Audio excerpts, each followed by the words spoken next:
ఈ సీజన్లో పచ్చి బఠానీతో ఒక యూనిక్ సీజన్ స్పెషల్ కర్రీ అండి. ఇది ట్రై చేయకపోతే పక్కా ఏదో మిస్ అయినట్టే. క్రీమీగా నూరిన బఠానీ సాఫ్ట్గా నోట్లో మెల్ట్ అవుతుంటే మీరు తప్పక అంటారు please never tasted this good అని. ఒక్కసారి ట్రై చేస్తే మీరు ఈ రెసిపీకి ఫ్యాన్ అయిపోతారు. ఫస్ట్ ట్రై చేయండి, then thank me later. Hello everybody, నేను Sujani. Welcome to my channel salt and Sujani, my daily cooking blog. ఇక్కడ నేను 350 గ్రామ్స్ బఠానీ తీసుకున్నానండి. కప్స్లో చూస్తే 2.5 కప్స్ అనమాట. ఒక హాఫ్ కప్పు పక్కన పెట్టుకోండి, మిగతాది గ్రైండర్ జార్లోకి షిఫ్ట్ చేసుకొని అలాగే ఒక గుప్పెడు కొత్తిమీర కాడలు వేసుకొని అస్సలు వాటర్ వేయకుండా చక్కగా పేస్ట్ లాగా గ్రైండ్ చేసి పక్కన పెట్టుకోండి. వాటర్ అస్సలు వేయకండి, ఓకేనా. ఆ తర్వాత నేను బంగాళదుంపలు ఒక 3 మీడియం సైజ్వి తీసుకున్నానండి. సన్నగా పొడుగ్గా కట్ చేసి పెట్టుకున్నాను. అలాగే ఇప్పుడు గ్రైండర్ జార్లోకి 1 టేబుల్ స్పూన్ ధనియాలు, 1 టీ స్పూను జీలకర్ర, 3 పచ్చిమిరపకాయలు, అలాగే 1 ఇంచంత అల్లము, 10 వెల్లుల్లి, 1 గుప్పెడు కొత్తిమీర, ఇవన్నీ వేసి కాస్తంత తగిన వాటర్ తోటి ఇది మెత్తటి పేస్ట్ లాగా గ్రైండ్ చేసి పెట్టుకోవాలండి. ఈ ప్రిపరేషన్స్ అన్నీ కూడా మీరు కావాలంటే నైటే చేసి పెట్టుకోవచ్చు, మీరు పొద్దున్న లంచ్ బాక్స్లోకి ఇవ్వాలనుకుంటే. ఓకే, ఇప్పుడు కడాయిలోకి నేను ఆవాల నూనె తీసుకుంటున్నానండి. మీరు ఏదైనా ఆయిల్ వాడుకోవచ్చు, కాకపోతే ఆవాల నూనెలో టేస్ట్ బాగా వస్తుంది. ఓకే, ఇది బాగా మంచిగా పొగొచ్చే వరకు కూడా మనము హీట్ చేయాలి. మస్టర్డ్ ఆయిల్ అనేది ఎప్పుడు కూడా హీట్ అనేది ఫుల్గా చేయాలండి. తర్వాత దాన్ని ఆఫ్ చేసి ఒక 2 నిమిషాలు ఆగి అప్పుడు మళ్ళీ మనం కుకింగ్ అనేది చేయవచ్చు అనమాట. ఇప్పుడు ఈ కట్ చేసుకున్న బంగాళదుంపలు ఏవైతే ఉన్నాయో అవన్నీ వేసేసి హై ఫ్లేమ్లోనే లైట్ గోల్డెన్ కలర్ వచ్చే వరకు వేయించుకోవాలండి. అవి తీసి పక్కన పెట్టుకుందాం ఇప్పుడు. సో జస్ట్ ఒక 50% కుక్ అవుతుంది అనమాట. ఇప్పుడు మనము దీంట్లో నుంచి ఒక హాఫ్ కప్పు తీసేద్దామండి. ఆల్రెడీ మనము పొటాటోస్ ఫ్రై చేసిన తర్వాత ఆయిల్ అనేది రెడ్యూస్ అవుతుంది. సో మిగిలిన దాంట్లోనే 1/2 కప్పు తీసి పక్కన పెట్టేసుకుందాం.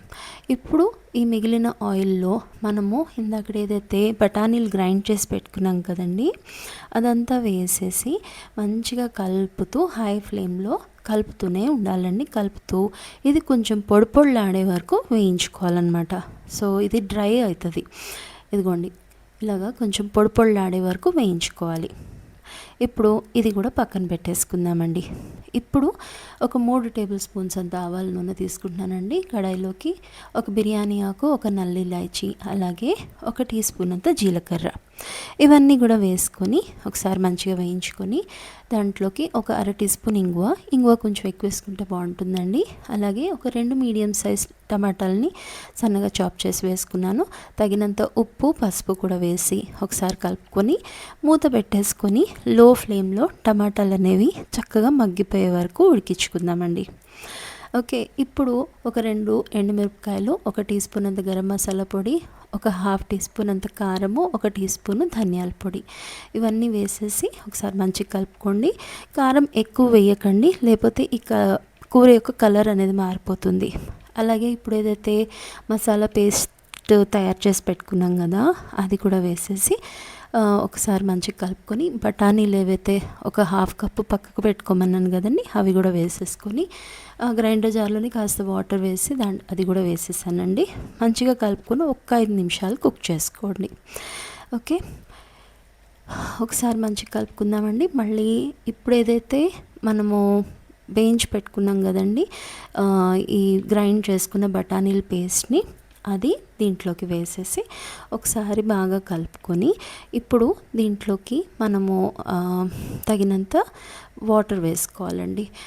ఇనీషియల్గా నేను 1.5 కప్ వేసాను. అలాగే మనం ఏదైతే ఫ్రై చేసి పెట్టుకున్నాం కదా పొటాటోస్, ఒక 50% కుక్ అయ్యాయి కదా ఇందాక, అది కూడా దీంట్లోకి వేసేసుకొని మళ్ళీ ఇంకొంచెం వాటర్ యాడ్ చేశానండి. మరొక కప్పు పట్టింది నాకు. సో మీరు వాటర్ కన్సిస్టెన్సీ అడ్జస్ట్ చేసుకోండి. సో తగినంత ఉప్పు ఇదే టైంలో చెక్ చేసుకోవాలి. అలాగే మూత పెట్టి మనము ఒక 10 నిమిషాలు లో ఫ్లేమ్లో ఉడికించుకున్నామంటే ఇంత చక్కటి గ్రీన్ కలర్లో కర్రీ అనేది రెడీ అయిపోతుందండి. ఫైనల్లీ సన్నగా తరిగిన పచ్చిమిర్చి ఒకటి, అలాగే క్రష్ చేసుకున్న కసూరి మేతి 1 టీ స్పూన్ తోటి కంప్లీట్ చేసుకోవడమే. చూసారా, పచ్చి బఠానీ ఇంత రిచ్గా ఇంత కంఫర్టింగ్గా కూడా ఉంటుందండి. ఈ రెసిపీ ఒక్కసారి మీ ఇంట్లో వాళ్ళకి చేసి పెట్టారంటే మళ్ళీ మళ్ళీ అడుగుతారు, దానికి నా గ్యారంటీ. ఇది రైస్తో చాలా మంచి కాంబినేషన్ అండి. ఈవెన్ రోటీతో కూడా చాలా బాగుంటుంది.